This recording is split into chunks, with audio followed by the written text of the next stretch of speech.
Ciao ragazzi, bentornati nelle terre del Soave. Credo di conoscerlo abbastanza bene questo territorio perché ci giro da almeno 20 anni cercando di raccontare storie e peculiarità. E se volete il mio è un po' un punto di osservazione privilegiato perché mi permette di osservare da vicino alcune dinamiche che accompagnano questo comprensorio. E una di queste è senza dubbio l'evoluzione dell'accoglienza turistica, perché negli ultimi 20 anni sono nate decine di realtà legate alla capacità di ospitare le persone, seguendo quella vocazione turistica slow, cosiddetta slow, che ormai contraddistingue tutto questo territorio. Tante case di famiglie sono diventate anche luoghi per ospitare persone che vengono non soltanto da altre regioni ma anche da altri stati. Il turismo che si vive nelle terre del Soave ha una forte vocazione internazionale. Insomma, l'ospitalità qui è diventato un luogo diffuso di accoglienza, aprendo semplicemente le porte di casa.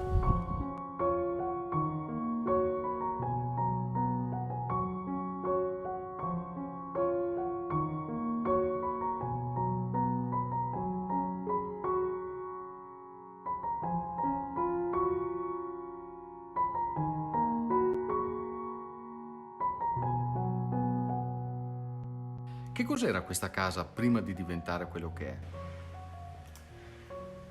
Un edificio pressoché abbandonato, ma comunque un edificio molto antico. Risulta esistere nel primo catasto veneziano, primo catasto esistente. Quindi si sta parlando di fine 1700, inizio 1800. Apparteneva al fondo e ai campi circostanti. In passato probabilmente era la casa padronale. Come l'avete trovata quando l'avete acquistata? In uno stato d'abbandono, assolutamente d'abbandono, con un muro di cinta che chiudeva al paese, diciamo, anche la vista. E in effetti devo dire che le persone del luogo, quando noi stavamo facendo i lavori, avevamo quindi demolito parzialmente il muro di cinta per poter entrare con i mezzi, erano tutti sorpresi perché la vista, nessuno aveva idea che questo edificio fosse affacciato su quello che viene definito uno dei più belli balconi della vallata di Lasi. Certo che rispetto a com'era, a quello che è diventata veramente un'altra cosa. Qui c'è il suo cuore, signora.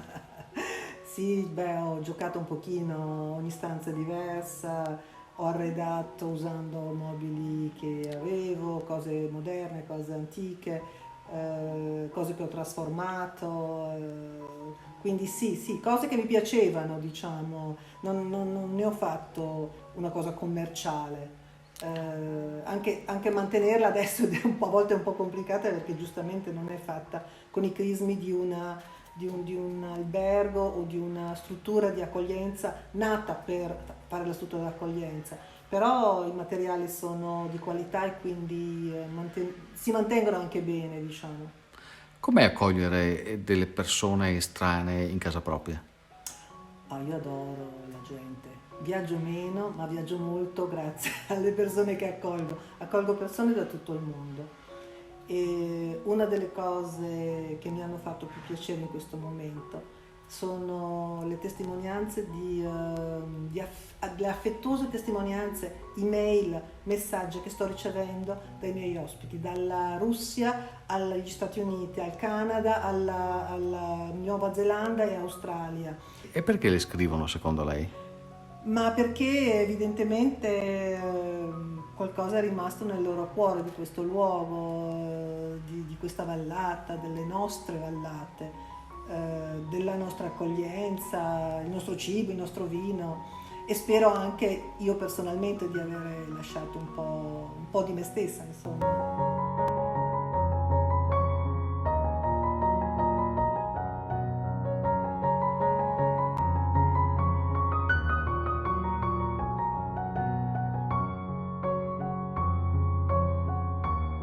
Sapete qual è la ricchezza di questo concetto di accoglienza? È il calore di casa, quello trasmesso dalla signora Luisa con la sua splendida ristrutturazione, ma forse prima ancora quello delle famiglie, tante famiglie che hanno convertito le case di campagna o vecchi casolari a strutture come queste in grado di accogliere i turisti a casa propria. Si ottengono due effetti: da un lato il clima familiare che si instaura con loro e dall'altro la possibilità di costruire un futuro per le generazioni che verranno. Voi da quanto tempo siete qui? Noi siamo qua da tanti anni, perché anch'io ho la mia età, ma davanti a noi ci sono stati i nostri genitori, i nostri nonni, praticamente dalla famiglia, documentato dal 1584. E adesso avete aperto le porte di casa vostra? Noi le abbiamo aperte perché questa è la filosofia su cui crediamo, per valorizzare il territorio e per dare nuova vita a queste strutture che se no andavano a scomparire. Qual è il senso dell'accoglienza? Il senso dell'accoglienza è quello della condivisione e soprattutto per dare ai nostri figli un futuro nuovo e, se vogliamo, anche originale per continuare questa valorizzazione di questo territorio che è, tra virgolette, un territorio unico. Ed è unica anche la ristrutturazione che avete fatto nel segno del rispetto del territorio, vero? Assolutamente sì, perché abbiamo ristrutturato ancora tanti anni fa utilizzando la pietra, il coto, quelli che erano i materiali poveri e con cui la vecchia corte rurale era stata fatta.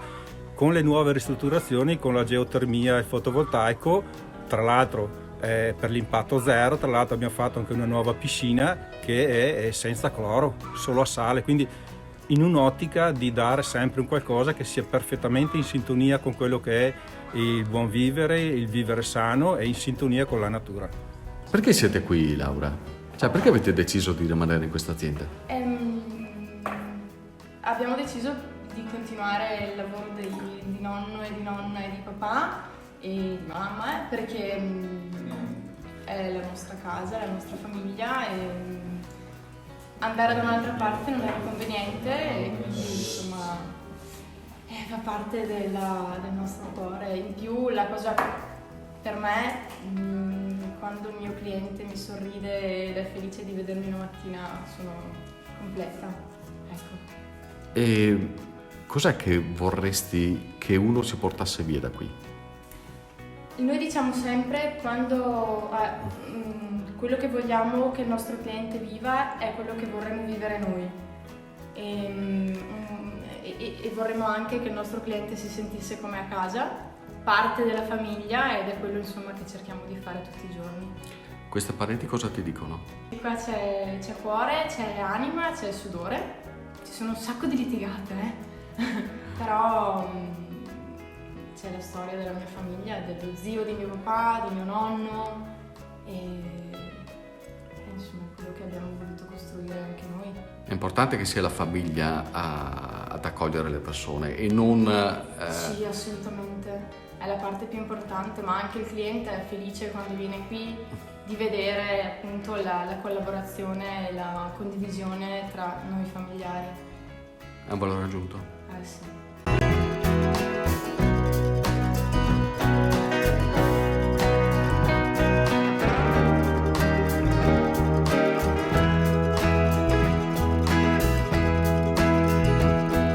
E il vino, visto che siamo nelle terre del Soave, che ruolo ha recitato nell'accoglienza?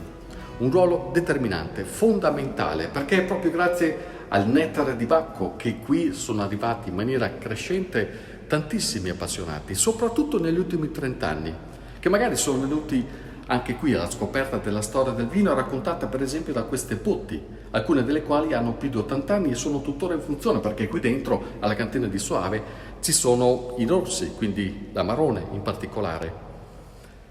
È cresciuto tanto il turismo e chi fa vino l'ha visto cambiare profondamente e chi si occupa di ospitalità ancora di più. Andiamo a capire perché. Da 11 anni sei qui, no? Come hai visto cambiare il concetto di accoglienza per chi ama il vino? Sicuramente ha fatto dei passaggi enormi nel corso del tempo, dall'esigenza che ha l'enoturista sempre più con la conoscenza del mondo del vino, grazie anche ai corsi che stanno partendo ormai in tutte quelle che sono AIS, ONAV, diverse associazioni.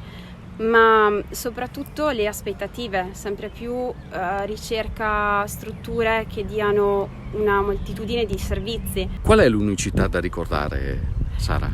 L'unicità viene proprio dalla passione, dal ruolo che hanno i nostri soci, che è fondamentale. Noi siamo un'azienda cooperativa, siamo formati da 2200 soci e all'interno qui di Rocca Sveva solo una delegazione di 120 soci fa parte di questo progetto qualità dove nascono queste bottiglie, che è l'eccellenza, e loro, tramite la loro passione che portano avanti ogni giorno in vigna, trasmettono poi successivamente l'emozione all'interno di un calice di vino, perché è proprio vero che se non ci si mette il cuore nelle cose non c'è nessun risultato, ecco, non si...